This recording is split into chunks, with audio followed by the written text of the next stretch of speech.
Zo, goeiedag iedereen op een nieuwe vlog hier over het openbaar vervoer.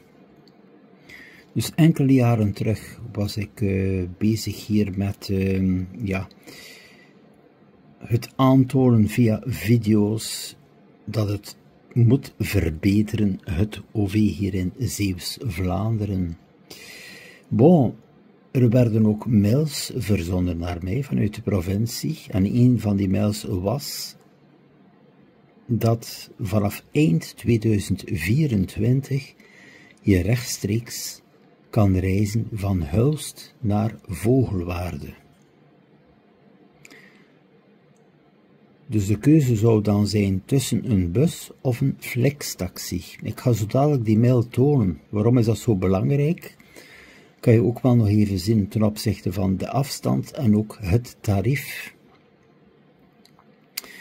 Dus momenteel, tot heden, Hulst, Vogelwaarde, moet je dus met een bus reizen 1 maal per uur in de week.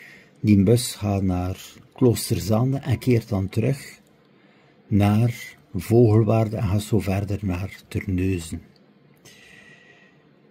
Een gemiddelde tijd van 30 minuten, maar bon, er is maar 1 bus per uur in beide richtingen en geen bus aanwezig op zaterdag en zondag om van Vogelwaarde naar Hulst te reizen.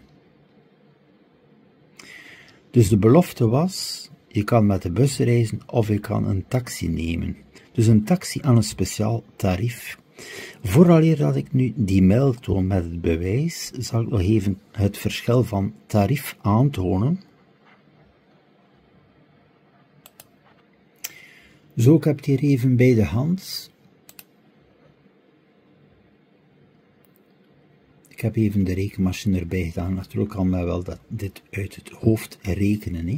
Dus een enkele reis met de OV-chipkaart, dus dat betekent een reductietarief van Hulst, busstation naar Vogelwaarde, €5,78, dus €5,78. En dan dus heen en terug, komt het op €11,56. Stel, je moet 5 keer reizen, stel 1 week moet je dit traject afleggen, dus maal 5.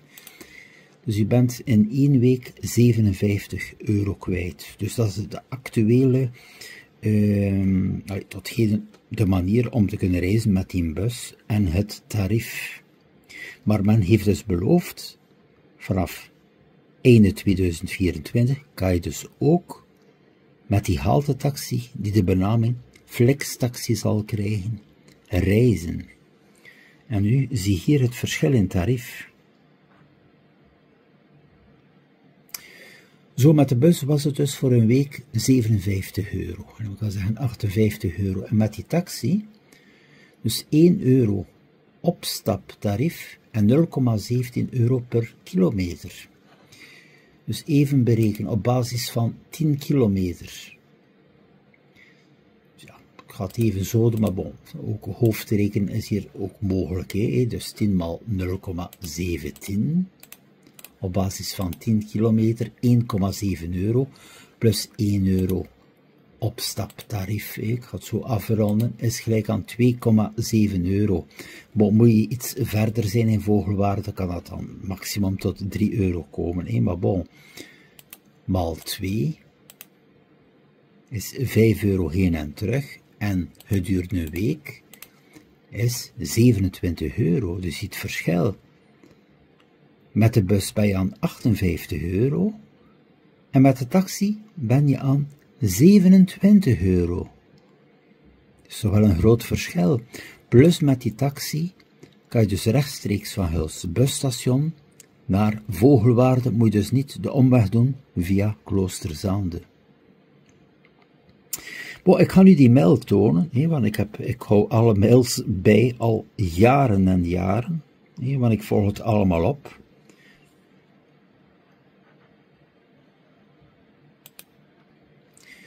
Zo, ik heb even de naam hier onzichtbaar gezet als gewild.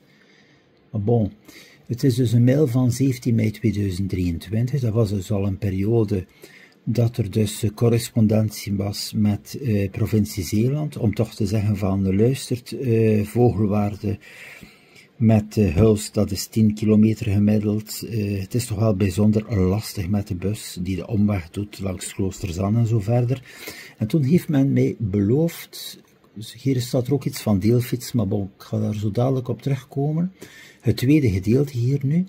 Vanaf eind 2024 kan je vanaf Hulst busstation naar Vogelwaarde met een flextaxi.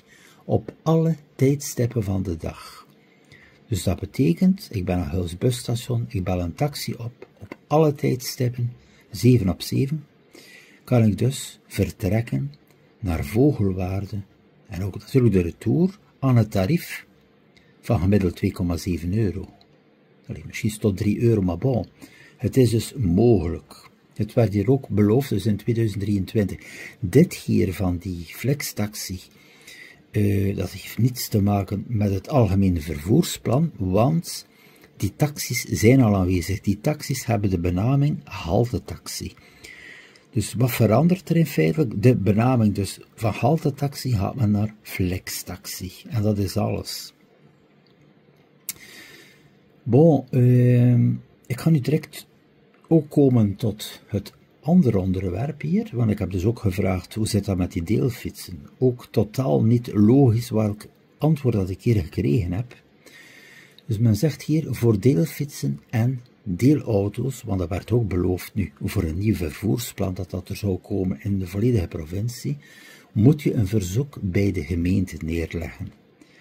Maar hoe kan je een verzoek neerleggen bij de gemeente als het provincie Zeeland is die verantwoordelijk is voor het openbaar vervoer en men gaat uit de veronderstelling dus dat je die fietsen dat je gebruikt eventueel in Hulst ook kan afzetten in Terneuzen of in Sluis. Dus ik kan terug even gaan naar de volledige kaart. Zo hier even een overzicht van Zeeuws-Vlaanderen.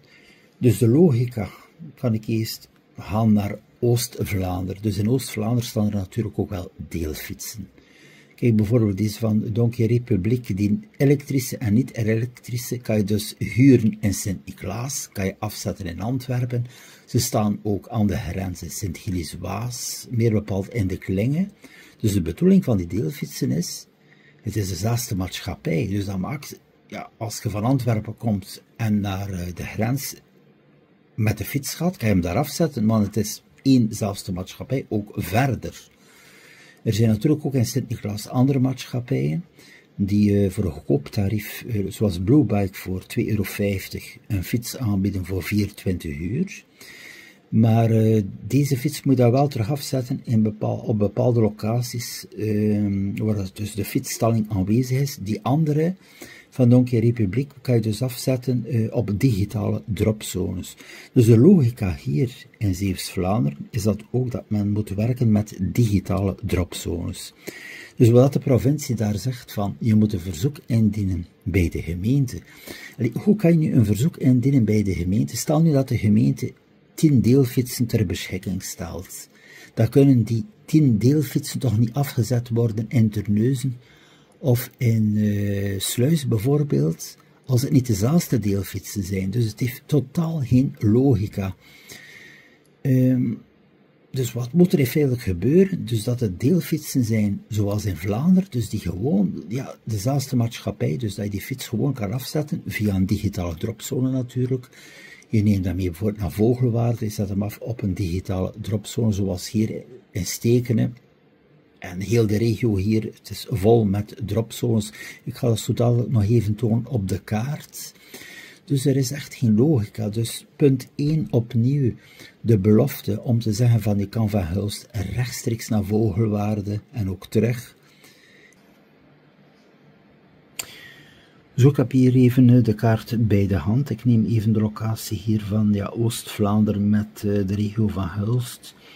Zoals je ziet, er zijn overal dropzones en fietsen ter beschikking. Zowel de elektrische als niet-elektrische. Je kan dus ook met deze fiets Nederland binnenrijden. Je kan op bezoek gaan bij iemand in Hulst in Terneuzen.